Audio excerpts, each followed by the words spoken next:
செய்த இறைவனுக்கு நன்றி பலியை செலுத்திடவாரே, நன்றி பலியை செலுத்திடவாரே, நன்மைகள் நாமே அடைவோவாரே, நன்மைகள் செய்த இறைவனுக்கு.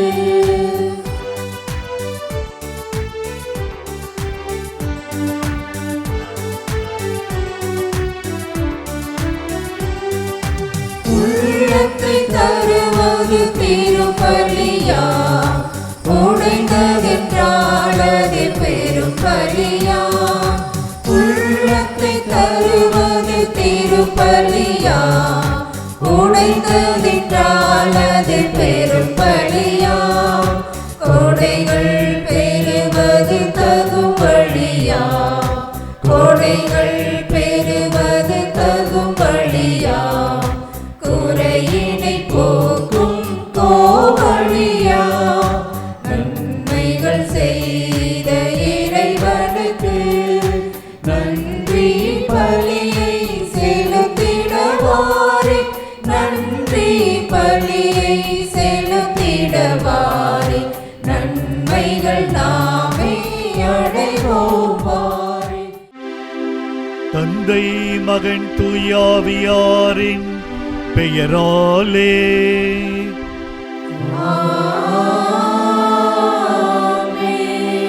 ஆண்டவராகிய இயேசு கிறிஸ்துவின் அருளும் கடவுளின் அன்பும் தூயாவியானவரின் நட்புறவும் உங்கள் அனைவரோடும் இருப்பதாக.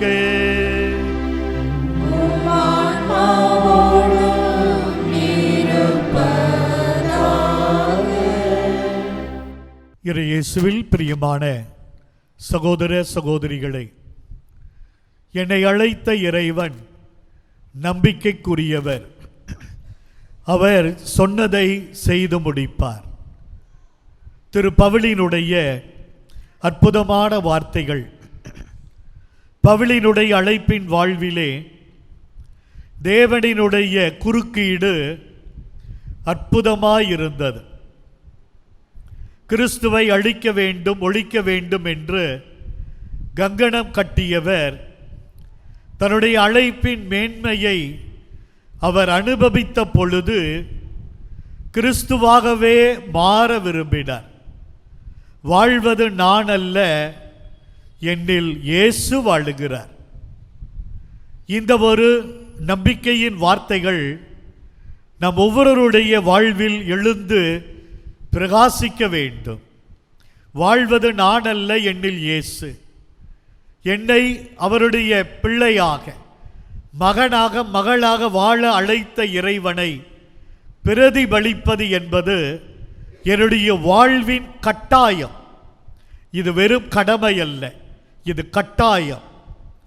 ஆண்டவரை பிரதிபலித்து வாழ்வதற்கு நாம் தவறி இருக்கிறோம். நம்முடைய சிந்தனையாக இருக்கலாம், சொல்லாக இருக்கலாம், செயலாக இருக்கலாம். வாழ்வின் நிலைகளிலே இயேசுவாக வாழ நாம் தவறி இருக்கிறோம். இந்த பாவங்களுக்காக மனம் வருந்தி மன்னிப்பு கேட்போம். எல்லாம் வல்ல இறைவனிடமும் சகோதர சகோதரிகளே உங்களிடமும் நான் பாவி என்று ஏற்றுக்கொள்கிறேன். ஏனெனில் என் சிந்தனையாலும் சொல்லாலும் செயலாலும் கடமைகள் தவறியதாலும் பாவங்கள் பல செய்தேன். என் பாவமே, என் பாவமே, என் பெரும் பாவமே. ஆகையால் இப்பொழுதும் கன்னியான புனிதரையாயும் வானதூதர் புனிதர் அனைவரையும் சகோதர சகோதரிகளே உங்களையும் நம் தேவனாகிய ஆண்டவரிடம் எனக்காக வேண்டிக் கொள்ள மன்றாடுகிறேன். எல்லாம் அல்ல இறைவன் நம்மீது இரக்கம் வைத்து நம் பாவங்களையும் பலவீனங்களையும் மன்னித்து மகிழ்ச்சி நிறைந்த நித்திய வாழ்வுக்கு நம்மை அழைத்து செல்வாராக. ஆமென். ஆண்டவரே இரக்கமாயிரும். ஆண்டவரே இரக்கமாயிரும். கிறிஸ்துவே இரக்கமாயிரும்.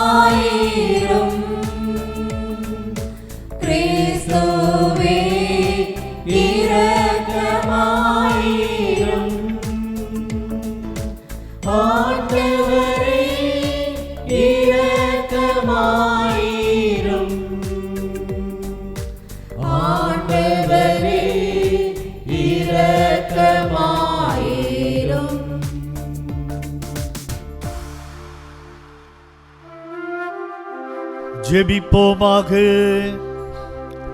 இறைவா, உமது அருளால் உம் பிள்ளைகளாக தேர்ந்தெடுக்கப்பட்ட நாங்கள் ஒளியின் மக்களாக இருக்க விரும்பினீரே.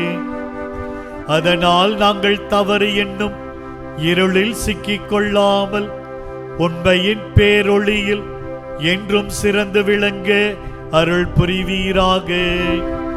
உம்மோடு தூய ஆவியின் ஒன்றிப்பில் இறைவனாய் என்றென்றும் வாழ்ந்து ஆட்சி செய்கின்ற எங்கள் ஆண்டவரும் உம் திருமகனுமாகிய கிறிஸ்து வழியாக உம்மை மன்றாடுகின்றோம்.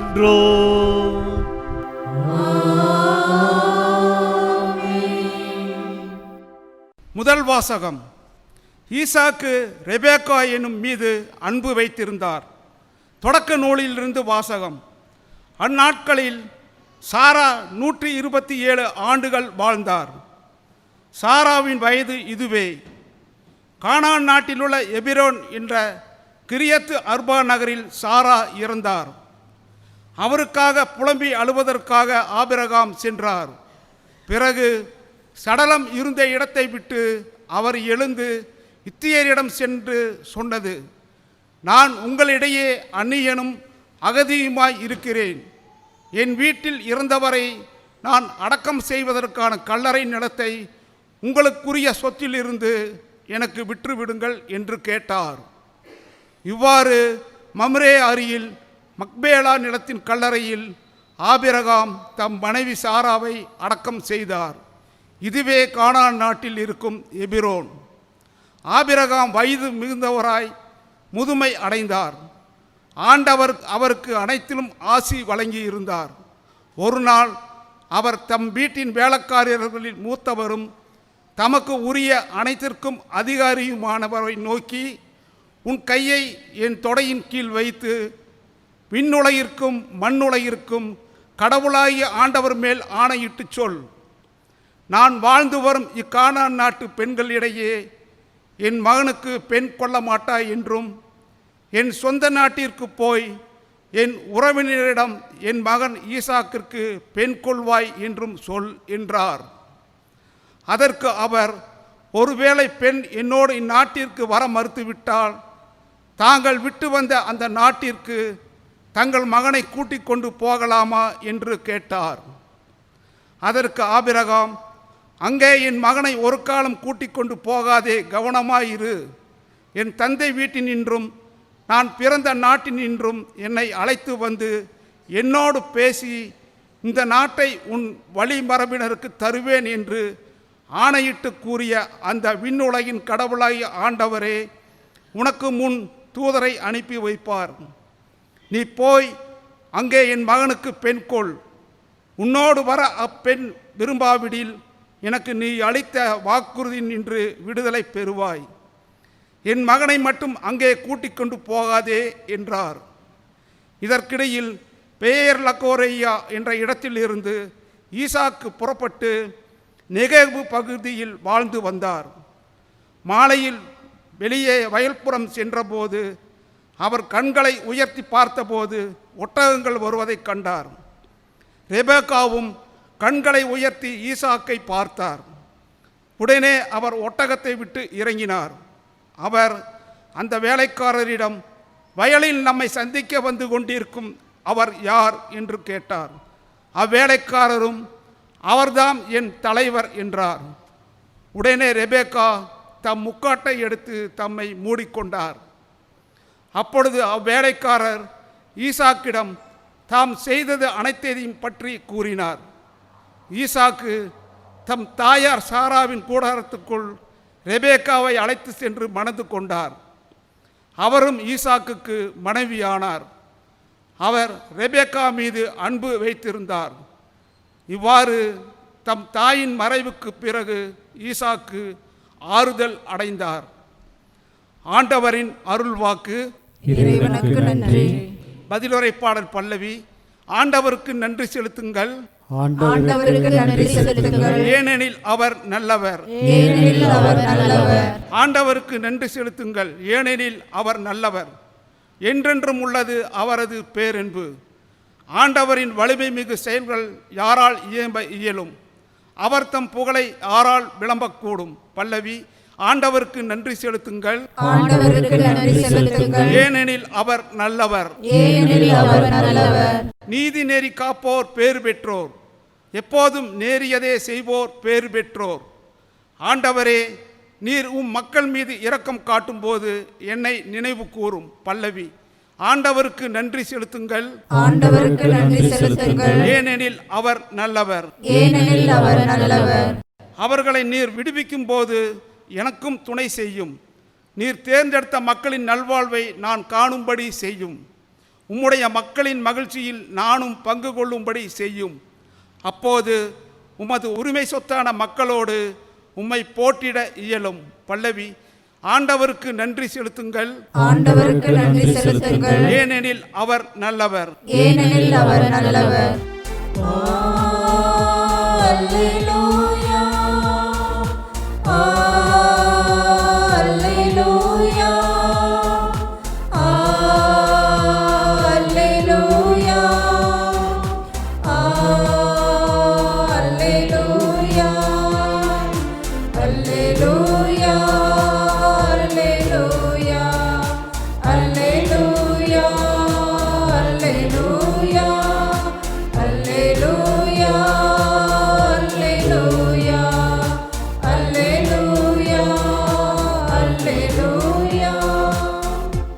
பெரும் சுமை சுமந்து சோர்ந்திருப்போரே, எல்லாரும் என்னிடம் வாருங்கள், நான் உங்களுக்கு இளைப்பாறுதல் தருவேன் என்கிறார் ஆண்டவர்.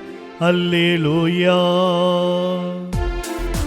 அல்லேலூயா, அல்லேலூயா, அல்லேலூயா, அல்லேலூயா, அல்லேலூயா, அல்லேலூயா, அல்லேலூயா, அல்லேலூயா. ஆண்டவர் உங்களோடு இருப்பாராக. உம் ஆன்மாவோடும் இருப்பாராக. மத்தேயு எழுதிய தூய நற்செய்தியிலிருந்து வாசகம். ஆண்டவரே, மாட்சி உமக்கே. மத்தேயு என்பவர் சுங்கச்சாவடியில் அமர்ந்திருந்ததை இயேசு கண்டார். அவரிடம், என்னை பின்பற்றி வா என்றார். அவரும் எழுந்து இயேசுவை பின்பற்றி சென்றார். பின்பு அவருடைய வீட்டில் பந்தியில் அமர்ந்திருந்த போது வரி தண்டுபவர்கள், பாவிகள் ஆகிய பலர் வந்து இயேசுவோடும் அவருடைய சீடரோடும் விருந்துண்டனர். இதை கண்ட பரிசேயர் அவருடைய சீடரிடம், உங்கள் போதகர் வரி தண்டுபவர்களோடும் பாவிகளோடும் சேர்ந்து உண்பது ஏன் என்று கேட்டனர். இயேசு இதை கேட்டவுடன், நோயற்றவருக்கல்ல, நோயுற்றவருக்கே மருத்துவர் தேவை. பலியை அல்ல, இரக்கத்தையே விரும்புகிறேன் என்பதன் கருத்தை நீங்கள் போய் கற்றுக்கொள்ளுங்கள். ஏனெனில் நேர்மையாளரை அல்ல, பாவிகளையே அழைக்க வந்தேன் என்றார். ஆண்டவரின் அருள் வாக்கு. கிறிஸ்துவே உமக்கு புகழ். இயேசுவில் பிரியமான சகோதர சகோதரிகளே, இத்தாலி நாட்டிலே சான் வெலாந்தீனோ என்கிற ஒரு சிற்றூர் 7/1/1931 பிறந்தவர் ரொலாந்தோ மரிய ரிவி. சிறு வயதிலிருந்தே சுறுசுறுப்பானவர், புத்தி கூர்மையுடையவர், ஜெபிப்பதிலே ஆர்வம் உள்ளவர். சிறு வயதிலேயே இவருடைய பாட்டி இவரை பார்த்து சொல்லுவாராம், எதிர்காலத்தில் இவன் ஒரு புனிதன் ஆவான் என்று. 1942 மரோலா என்கிற இடத்தில் குரு பயிற்சி இல்லத்திலே இவர் சேருகிறார். ஆனால் அந்த நேரத்தில் அந்த பகுதியை ஜெர்மானியர்கள் கைப்பற்றியதால் குரு மடம் மூடப்பட்டது. இவர் வீடு திரும்புகிறார். ஆனால் குருமட மாணவர்கள் அணியக்கூடிய அந்த ஒரு அங்கியை இவர் எப்பொழுதுமே அணிந்திருப்பார். கடவுள் மறுப்பு, கடவுள் வெறுப்பு நிலவியிருந்த காலத்தில் இவன் குருமட மாணவர்கள் அணிக்கூடிய அங்கியை அணிந்திருந்தால் தங்களுடைய மகனின் உயிருக்கு கிளர்ச்சியாளர்களால் ஆபத்து வரும் என்று கணித்த பெற்றோர், நீ அந்த குருமட மாணவர்கள் அணிகிற அங்கியை நீ அணிய வேண்டாம் என்று எதிர்ப்பு தெரிவிப்பார்களாம். அந்த வேளையில் மரிய ரிவி சொல்லுவார், இந்த அங்கி அணிவதால் உங்களுக்கு என்ன பிரச்சனை? இந்த அங்கி அணிவதால் நான் இயேசுவுக்கு சொந்தம் என்பதற்கு அடையாளமாய் இருக்கிறது என்று கூறி வந்தார். வழக்கம் போல தந்தையும் மகனும் காலை திருப்பலிக்கு சென்றார்கள். அந்த திருப்பலியிலே மகன் ஆர்கன் வாசிக்கிறார். திருப்பலி முடிந்த பிற்பாடு வீடு திரும்புகிறார்கள். தந்தை வயலுக்கு செல்லுகிறார். மரிய ரிவி அவர் படிப்பதற்காக தோட்டத்திற்கு செல்லுகிறார். நண்பகல் தந்தை திரும்புகிறார். மகன் அங்கு வீட்டுக்கு வரவில்லை. மகனை தேடி தோட்டத்திற்கு செல்லுகிறார்கள். அங்கு அவருடைய புத்தகங்கள் எல்லாம் சிதறி கிடக்கின்றன. அங்கு ஒரு காகிதத்திலே எழுதப்பட்டிருக்கிறது, உங்கள் மகனை தேட வேண்டாம், அவன் கொஞ்சம் நாட்களுக்கு எங்களோடு இருக்க வேண்டும், இவன் கிளர்ச்சியாளர்கள் என்று எழுதப்பட்டு இருக்கிறது. அவர்கள் தேடிக்கொண்டே இருக்கிறார்கள். அவ்வாறு தேடும் பொழுது இரத்த வெள்ளத்தில் உயிர் இழந்து கிடக்கிறான். தோட்டத்தில் அவன் படிக்கும் பொழுது கிளர்ச்சியாளர்கள் அவனை பிடித்து செல்லுகிறார்கள். கிறிஸ்துவை மறுதளிக்க சொல்லுகிறார்கள். அந்த அங்கியை கழட்டச் சொல்லுகிறார்கள். அப்பொழுது மரிய ரிவி சொல்லுவார், இந்த அங்கி நான் இயேசுவுக்கு சொந்தம் என்பதற்கு அடையாளம், இதை நான் கழட்ட மாட்டேன் என்று அவர் கூறுகின்றார். கொடுமையாய் அவரை அடிக்கிறார்கள், சித்திரவதை செய்கிறார்கள். ஆனால் அதற்கு அவர் மசியவில்லை. உடலெங்கும் காயங்கள், தரத்தர என இழுத்து வருகிறார்கள். கொடுமையாய் அடித்து ஒரு பள்ளத்தாக்கிலே அவரை தள்ளுகிறார்கள். அவரை சுட்டு வீழ்த்த தயாரான பொழுது மரிய ரிவி அவர்களை பார்த்து கேட்பார், என் பெற்றோருக்காக ஜெபிக்க எனக்கு நேரம் கொடுங்கள் என்று. சில நிமிடங்கள் தருகிறோம் என்பார்கள். முழங்கால் படியிட்டு தன் பெற்றோருக்காக அவன் ஜெபிப்பார். அதன் பிறகு இந்த அங்கி நான் இயேசுவுக்கு சொந்தம் என்பதற்கடையாளம், அதற்காகத்தான் நான் இந்த அங்கியை அணிந்திருக்கிறேன் என்று அவர் உரக்க சொல்லும் பொழுது கிளர்ச்சியாளர்கள் அவருடைய நெற்றியிலே துப்பாக்கியை கொண்டு அவரை சுட்டுக் கொள்வார்கள். அங்கியை எடுத்து சிறு சிறு முடிச்சுகளாக போட்டு கால்பந்து விளையாடினார்கள். 3 நாட்களுக்கு பின் அவருடைய உடலை அவருடைய குடும்பத்தார் கைப்பற்றுவார்கள். 15/4/1945 ஆண்டு அவரை அடக்கம் செய்தார்கள். 5/10/2013 ஆண்டு அவர் அருளாளராக உயர்த்தப்படுவார். ஆம், இயேசுவில் பிரியமான சகோதர சகோதரிகளே, ஒவ்வொரு அழைப்பும் உணர்த்தும் மிக முக்கியமான ஒரு உண்மை நான் இயேசுவுக்கு சொந்தம் என்பதுதான். அழைக்கப்பட்டவர்கள் அனைவருமே நான் இயேசுவுக்கு சொந்தமானவன் என்று உணர ஆரம்பித்தார்கள். நான் இயேசுவுக்கு சொந்தமானவன் என்றால் என்னுடைய பழைய வாழ்க்கை மாறியாக வேண்டும். இறைவனுக்கு சொந்தமில்லாத பழைய வாழ்வை நான் வாழக்கூடாது.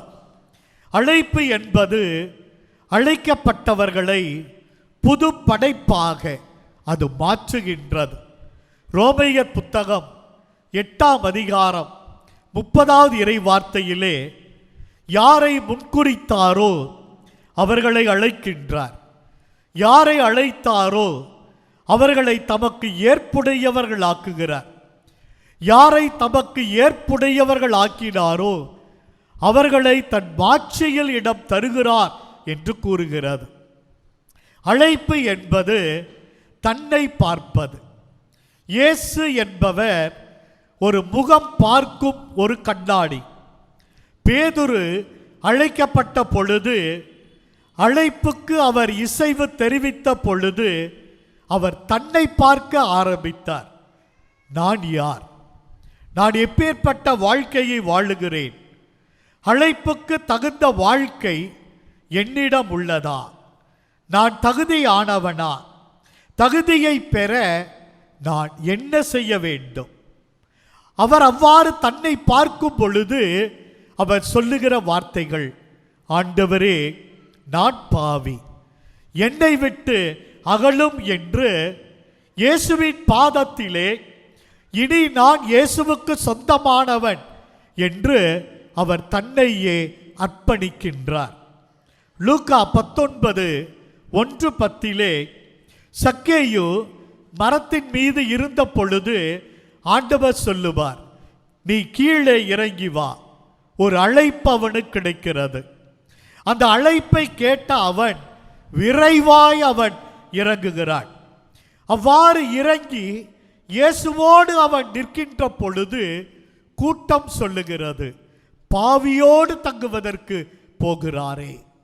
இதுவரைக்கும் சக்கேயு தன்னை பற்றி அவன் நினைக்கின்ற பொழுதெல்லாம் நான் பெரிய பணக்காரன், நான் தலைமை ஆயக்காரன், நான் அந்தஸ்து உள்ளவன், நான் அதிகாரம் மிக்கவன் என்ற எண்ணம் தான் அவன் தன்னை பற்றி நினைக்கும் பொழுதெல்லாம் அவனுக்கு வரும்.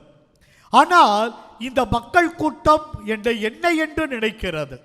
நான் ஒரு பாவி, நான் ஏமாற்றுக்காரன், நான் பேராசைக்காரன், பிறரின் உடைமைகள், பிறரின் பொருள்களை நான் கவர்ந்திருக்கிறேன் என்ற எண்ணம் அவனுக்கு வருகிறது.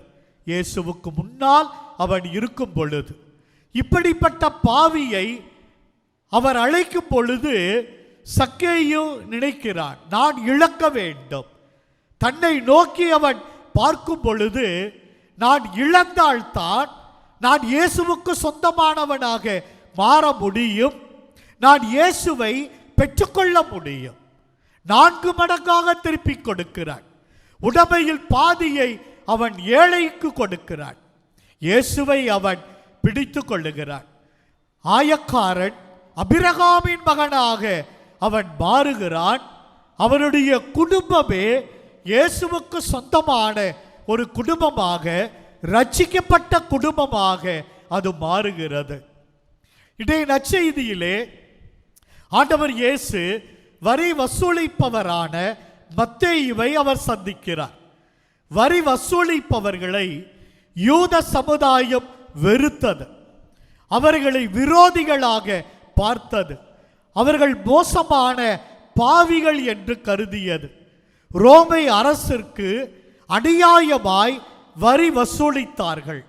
மக்களை வரி கொடுக்க கட்டாயப்படுத்தினார்கள். அந்த கட்டாயப்படுத்துவதற்கு தங்களுக்கு பின்னால் ரோமை படை வீரர்களை அவர்கள் வைத்திருந்தார்கள். அனைவருமே வரி வசூலிப்பவர்களை வெறுத்த பொழுது இயேசு மட்டும் அவர்களை நேசித்தார். நேசித்த அவர் மத்தேயுவை அழைக்கின்றார். ஆண்டவரின் நேசத்திற்கும் ஆண்டவருடைய அழைப்பிற்கும் மத்தேயு கொடுத்த பதில் அவரை பின்தொடர்வதுதான். வில்லியம் பார்க்லே கூறுவார், வரி வசூலிப்பவர் தனது மேஜையினின்று இருந்த அனைத்து செல்வங்களையும் விட்டுவிட தீர்மானித்தார். ஆனால் மேஜையின் மீது இருந்த ஒரே ஒரு பொருளை மட்டும் எடுத்தார். அது அவரது பேனா. அந்த பேனாவின் மூலம் ஆண்டவரின் நற்செய்தியை எழுதினார் என்று குறிப்பிடுகின்றார். மத்தேயுவினுடைய தியாகம் மற்ற சீடர்களின் தியாகத்தை விட சிறந்ததாக இருந்தது. பேதுருவோ, யாக்கோப்போ, அந்திரேயாவோ, யோவானோ மீன்பிடி தொழிலை விட்டு வந்தவர்கள். அவர்கள் நினைத்தால் எளிதாக அந்த தொழிலுக்கு மீண்டும் திரும்ப செல்லலாம். ஆனால் மத்தேயுவுக்கு அப்படி அல்ல. அவர் விட்டு வந்தது வரி வசூலிக்கும் தொழில். அதில் மீண்டும் இணைவதென்பது மிகவும் மிகவும் கடினமாக இருந்தது. அவர் பேதுருவிடம் கூட வரி வசூலித்திருக்கலாம். மத்தேயுவோடு சேர்ந்து பணிபுரிவதிலே சில சங்கடங்கள் பேதுருவுக்கோ மற்ற சீடர்களுக்கோ இருந்திருக்கலாம். ஆனால் அவர்கள் ஒவ்வொருவருமே ஆண்டவர் இயேசுவினுடைய அழைப்பில் இணைந்ததால், ஆண்டவர் இயேசுவினுடைய அவர் மீது கண்களை பதிய வைத்ததால் இந்த சங்கடங்கள், இந்த பிரச்சனைகள் அவர்களுக்கு பெரிதாக அவர்களுக்கு தெரியவில்லை. ஒருவருடைய பலவீனங்கள், குறைபாடுகளை தாங்கிக் கொள்ளுகிறார்கள். ஒருவரை ஒருவர் புரிந்து கொள்ளுகிறார்கள், ஏற்றுக்கொள்ளுகிறார்கள். சீடத்துவ பணியை அவர்கள் இந்த பிரிவினைகளை தாண்டி அவர்கள் செய்ய ஆரம்பிக்கின்றார்கள். இயேசுவில் பிரியமானவர்களே, புனித எரோனிமுஸ் கூறுவார், கிறிஸ்துவர்கள் பிறப்பதில்லை, அவர்கள் உருவாக்கப்படுகிறார்கள் என்று. நம்முடைய வாழ்க்கையின் குறைகள் கிறிஸ்துவத்தை நிலைநாட்டக்கூடியதாக அது இருக்கின்றது. தீவிரவாதிகளால் தலை வெட்டப்பட கிறிஸ்துவர்கள் கடற்கரைக்கு அழைத்துச் செல்லப்படுகிறார்கள். இன்னும் ஒரு வினாடி, அந்த ஒரு வினாடியிலே கொடூரமாய் அவர்கள் சித்திரவதை செய்யப்பட்டு தலை வெட்டப்பட்டு சாகடிக்க போகிறார்கள். அந்த நிலையில் அவர்கள் அழைத்துச் செல்லப்படும் பொழுது ஒவ்வொருவருடைய வாயிலிருந்து வந்த வார்த்தைகள் ஆண்டவரை புகழக்கூடிய வார்த்தைகளாக இருந்தது. நொடி பொழுதில் கொடும் மரணம் என்ற நிலை இருந்தாலும் இயேசுவே இயேசுவே என்று அவர்கள் ஆண்டவரை புகழ்ந்து கொண்டே அவர்கள் சென்றார்கள். தலையை அவர்கள் தாழ்த்தி கொடுக்கிறார்கள், வெட்டிக்கொள் என்று. அவ்வாறு வெட்டப்பட்ட ஒருவரினுடைய சகோதரர் கூறுகிற வார்த்தைகள் இவைகள்தான். இதோ என்னுடைய சகோதரனை இயேசுவுக்காக தன் உயிரை கொடுக்க அவன் சென்றான். தன் உயிரை அவன் கையளித்தான். அவ்வாறு கையளித்தது எங்களுக்கு பெருமையாக அது இருக்கிறது. எங்கள் கிராமமே மகிழ்கின்றது. இது எங்கள் விசுவாசத்திற்கு ஒரு புது சக்தியை அது கொடுக்கிறது என்று அவர் கூறுகிறார். ஏசாயா புத்தகம் 30ஆம் அதிகாரம் 20ஆம் இறை வார்த்தையிலே ஆண்டவர் துன்பம் என்கிற அப்பத்தையும் வேதனை என்கிற நீரையும் கொடுத்தாலும் உங்களுடைய போதகர் உங்களை விட்டு ஒரு பொழுதும் அவர் விலக மாட்டார். உங்கள் கண் முன்னாலேயே உங்கள் போதகர் இருப்பார். நீங்கள் எவ்வழி சென்றாலும் உங்களுக்கு பின்னால் இருந்து கொண்டு இதுதான் வழி, இதில் நடந்து செல்லுங்கள் என்னும் அவருடைய குரலை கேட்பீர்கள் என்று தேவ வார்த்தை நமக்கு கூறுகிறது. நம் ஒவ்வொருடைய துன்பத்திலும் வேதனையிலும் நோயிலும் நாம் எவ்வாறு நடந்து கொள்ளுகிறோம் என்பதைத்தான் நாம் பெற்றுக்கொண்ட கிறிஸ்துவ அழைப்பு என்பது உறுதிப்படுத்துகிறது. நம்முடைய நோயில், வேதனையில், தனிமையில், பிரச்சனைகளில் நாம் ஒவ்வொருவருமே முணுமுணுக்காத விசுவாசத்தை ஆண்டவர் கற்பழிக்க வேண்டும். குடும்பத்தில், உறவுகளின் மத்தியில் ஒருவரை ஒருவர் புரிந்து கொள்ளும் பொழுது, குறைகளை மன்னிக்கும் பொழுது, சங்கடங்களை ஏற்றுக்கொள்ளும் பொழுது, வேதனையோடு வாழும் பொழுது, இறைவனிடத்தில் அனைத்தையும் நம்பிக்கையோடு அர்ப்பணிக்கும் பொழுது, சேர்ந்து ஜெபிக்கும் பொழுது, நம்மால் முடிந்த உதவிகளை தேவைகள் இருப்பவர்களுக்கு செய்யும் பொழுது, பிறருடைய குறைகளை மன்னித்து வாழும் பொழுது, நம்முடைய குறைகளுக்காக மன்னிப்பு கேட்கும் பொழுது, நாம் பெற்றுக்கொண்ட கிறிஸ்துவ அழைப்பை உண்மையாக மாற்றுகிறோம். இப்பேற்பட்ட அழைப்பின் வாழ்வைத்தான் ஆண்டவர் விரும்புகிறார். மத்தேயு அர்ப்பணித்ததைப் போல, சக்கேயு அர்ப்பணித்ததைப் போல, பேதுரு அர்ப்பணித்ததைப் போல நாமும் அர்ப்பணித்து வாழ்வோம்.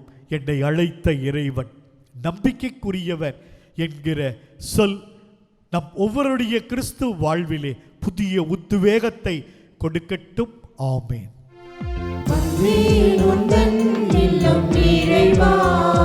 இன்று தந்தேன் என் உள்ளம் தலைவா, உந்தன் இல்லம் நிறைவா. இன்று தந்தேன் என் உள்ளம் தலைவா, உள்ளதையெல்லாம் எடுத்து வந்தேன், அதில் நல்லவை அனைத்தையும் உமக்கு தந்தேன். என்னை ஏற்றிடுவாய் இறைவா, உந்தன் கருவியாய் மாற்றிடுவாய். வந்தேன் உந்தன் இல்லம் நிறைவா, இன்று தந்தேன் என் உள்ளம் தலைவா.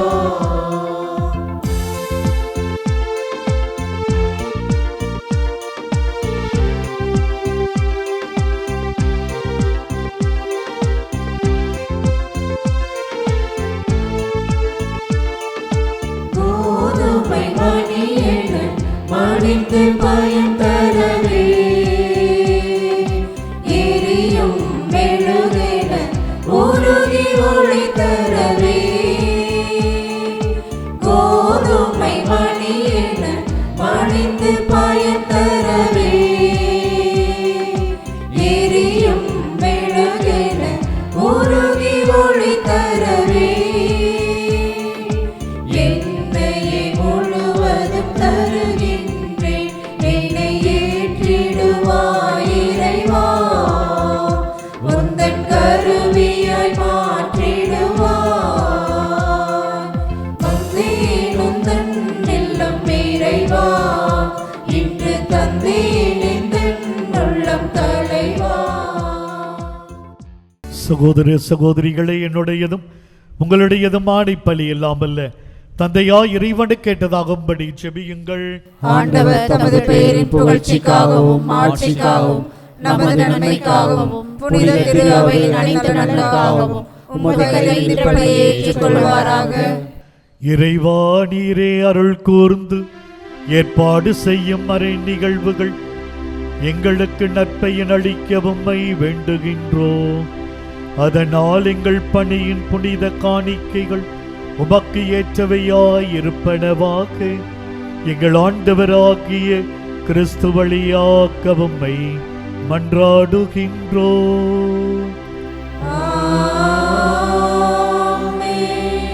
ஆண்டவர் உங்களோடு இருப்பாராக.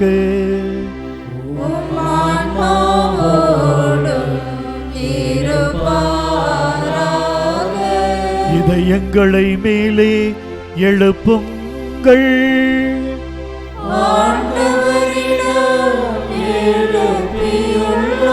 நம் இறைவனாகிய ஆண்டவருக்கு நன்றி கூறுவோம்.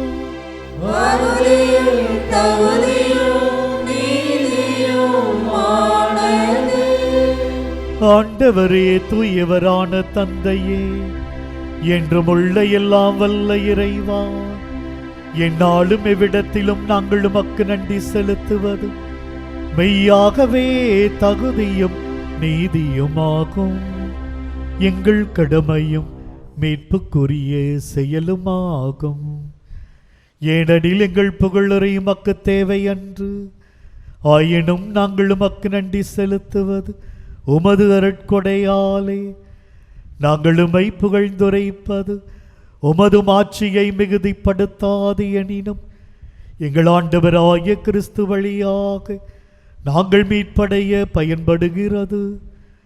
ஆகவே வானதூதரோடு ஒன்று சேர்ந்து நாங்களும் உம்மை புகழ்ந்தேத்தி மகிழ்ச்சியுடன் ஆர்ப்பரித்து பாடுவதாவது.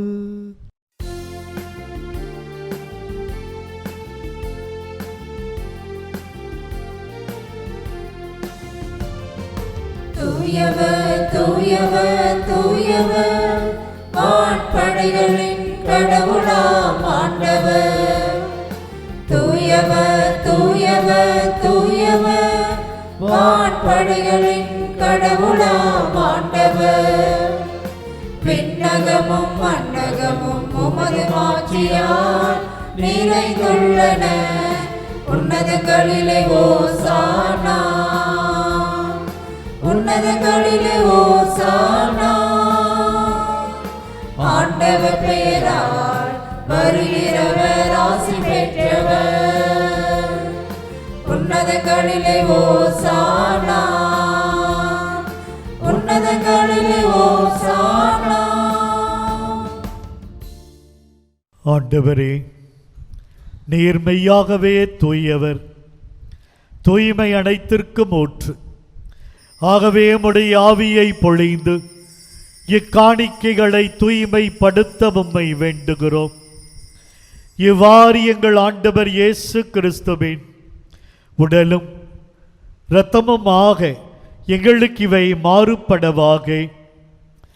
அவர் பாடுபட உளம் கனிந்து தம்மை கையளித்த பொழுது அப்பத்தை எடுத்து நன்றி செலுத்தி அதை பிட்டு தம் சீடர்களுக்கு அளித்து இயேசு கூறியதாவது: அனைவரும் இதிலிருந்து பெற்று உண்ணுங்கள், ஏனெனில் இது உங்களுக்காக கையளிக்கப்படும் என் உடல்.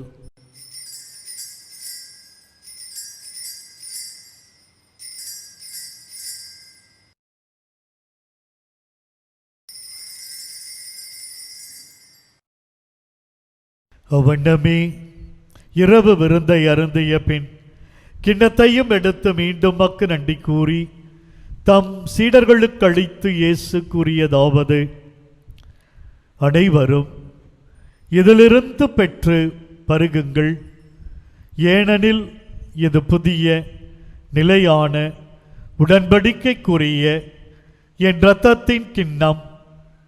இது பாவ மன்னிப்புக்கென்று உங்களுக்காகவும் பலருக்காகவும் சிந்தப்படும். இதை என் நினைவாக செய்யுங்கள்.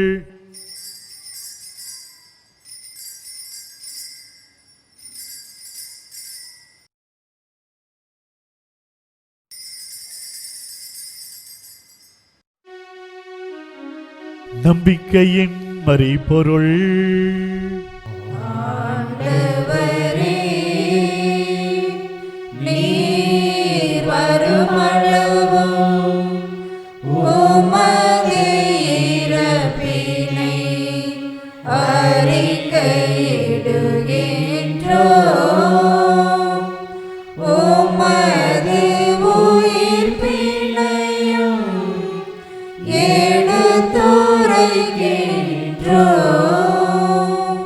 ஆகவே ஆண்டவரே, நாங்கள் கிறிஸ்துவின் இறப்பினையும் உயிர்ப்பினையும் நினைவு கூர்ந்து வாழ்வு தரும் அப்பத்தையும் மீட்பளிக்கும் கிண்ணத்தையும் உமக்கு ஒப்புக் கொடுக்கின்றோம். உம் திருமுன் நின்று உமக்கு ஊழியம் புரிய தகுந்தவர்கள் என எங்களை ஏற்றுக்கொண்டீர். எனவே உமக்கு நன்றி செலுத்துகிறோம். மேலும் கிறிஸ்துவின் உடலிலும் இரத்தத்திலும் பங்கு கொள்ளும் எங்களை தூய ஆவியார் ஒன்று சேர்க்க வேண்டும் என மை தாழ்மையுடன் மன்றாடுகிறோம். ஆண்டவரே, உலகெங்கும் பரவி இருக்கும் மது திரு அவையை நினைவு கூர்ந்தருளும்.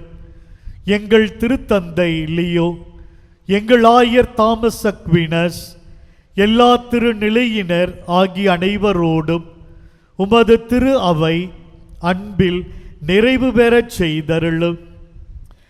மேலும் உயிர்த்தெழும் எதிர்நோக்குடன் துயில் கொள்ளும் எங்கள் சகோதர சகோதரிகளையும் இறந்தோர் அனைவரையும் இரக்கத்துடன் நினைவு கூர்ந்து உமது திருமுக ஒளியினுள் ஏற்றருளும். எங்கள் அனைவர் மீதும் இரக்கமாயிரும். கடவுளின் கன்னி தாயான புனித மரியா, அவருடைய கணவரான புனித யோசேப்பு, புனித திருத்தூதர்கள், இவ்வுலகில் உமக்கு உகந்தவராய் இருந்தோர் ஆகிய புனிதர் அனைவருடனும் நாங்கள் நிலை வாழ்வில் பங்கு கொள்ளும் தகுதி பெற்று உம் திருமகன் இயேசு கிறிஸ்து வழியாக உம்மை புகழ்ந்தேத்தும் வரம் அருளே உம்மை மன்றாடுகின்றோம். இவர் வழியாக இவரோடு இவரில் எல்லாம் வல்ல இறைவனாகிய தந்தையே, தூய ஆவியாரின் ஒன்றிப்பில் எல்லா புகழும் மாட்சியும் என்றென்றும் உமக்கு உரியதே.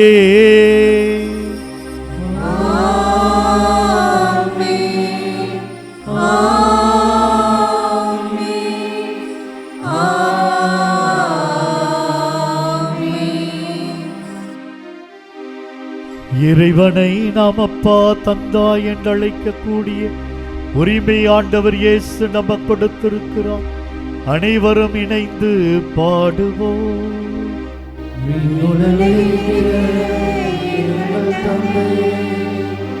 உமது பெயர் தூயது என போற்றப் பெறுக. உமது ஆட்சி வருக.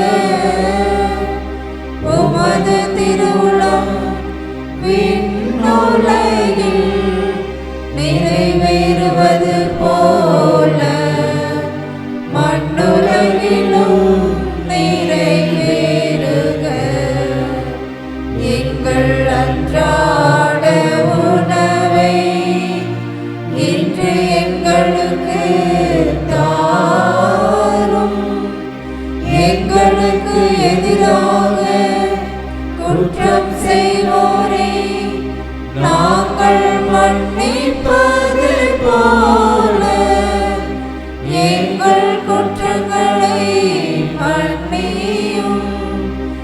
எங்களை சோதனைக்கு உட்படுத்தாதேயும்.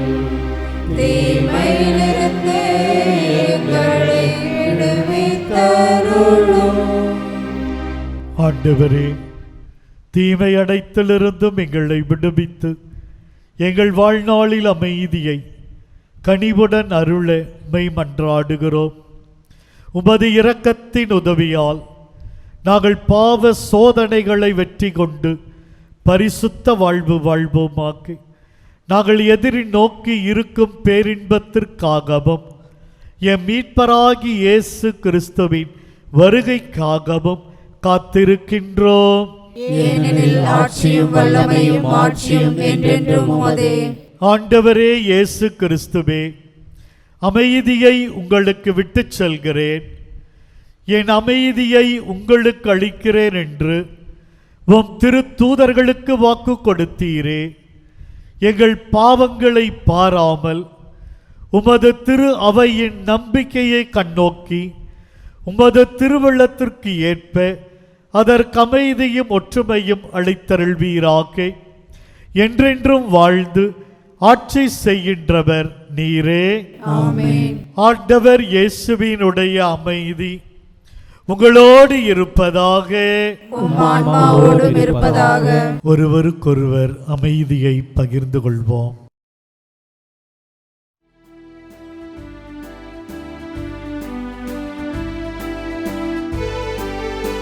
உலகின் பாவம் போக்கும் இறைவனின் செம்மறியே, எம்மேல் இரக்கம் வையும். உலகின் பாவம் போக்கும் இறைவனின் செம்மறியே, எம்மேல் இரக்கம் வையும். உலகின் பாவம் போக்கும் இறைவனின் செம்மறியே, எமக்கு அமைதி அருளும்.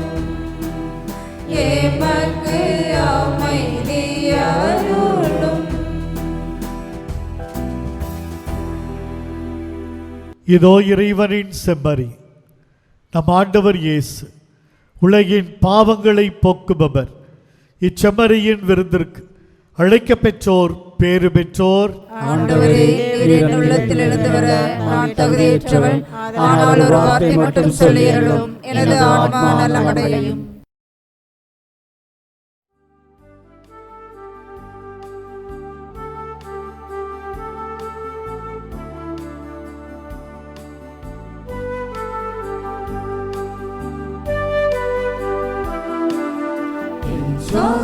காற்றே, என் வாழ்வின் ஊற்றே, இறைவா என் உள்ளம் வருவாய்.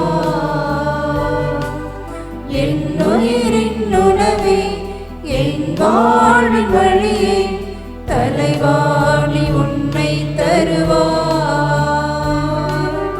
என் வாழ்வும் என் வளமும் எல்லாமும் நீரானே. இறைவா தலைவா அன்பினை பொழிவாய். என் சுவாச காற்றே, என் வாழ்வின் ஊற்றே, இறைவா என் உள்ளம் வருவாய். ஜெபிப்போமாக. ஆண்டவரே, நாங்கள் ஒப்புக் கொடுத்துணவாக உட்கொண்டு இப்புனித பலி பொருள் எங்களுக்கு வாழ்வளிக்க உம்மை வேண்டுகிறோம். இவ்வாறு நாங்கள் முடிவில்லா அன்பினால் உம்முடன் ஒன்றிணைக்கப்பட்டு என்றும் நிலைத்திருக்க கனிதர அருள்வீராக. எங்கள் ஆண்டவராகிய கிறிஸ்து வழியாக உம்மை மன்றாடுகின்றோம்.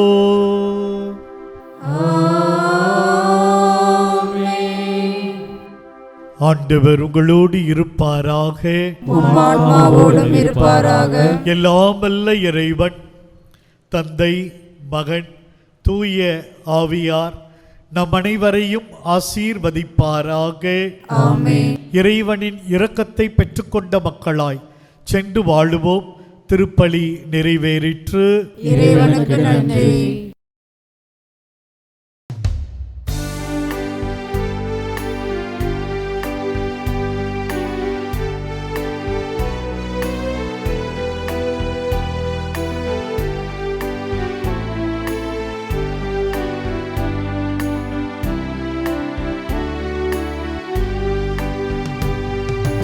இயேசுவின் இருதயமே, எங்கும் நிறைந்திடும் அருள்மயமே, உந்தன் ஆசீரும் அருளும் சேர்ந்து வந்தால் எங்கள் ஆனந்தம் நிலை பெறுமே.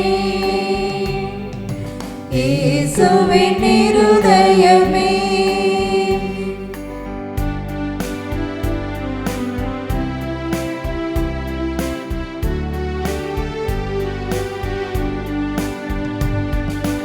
இறைவனுக்கு இதயம் உண்டு, அந்த இதயத்தில் இரக்கம் உண்டு. இறைவனுக்கு இதயம் உண்டு, அந்த இதயத்தில் இரக்கம் உண்டு. என்றும் இறங்கிடும் இறைவன் இருப்பதனால் எங்கள் அனைவருக்கும் வாழ்வு உண்டு. எங்கும் நிறைந்திடும் இறைவன் இருப்பதனால் எங்கள் அனைவருக்கும் வாழ்வு உண்டு. இயேசுவின் இருதயமே,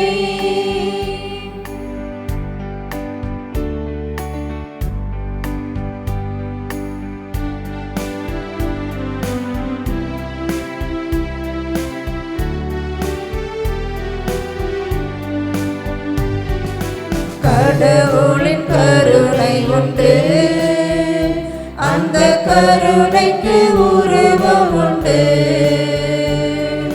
கடவுளின் கருணை உண்டு, அந்த கருணைக்கு உருவம் உண்டு.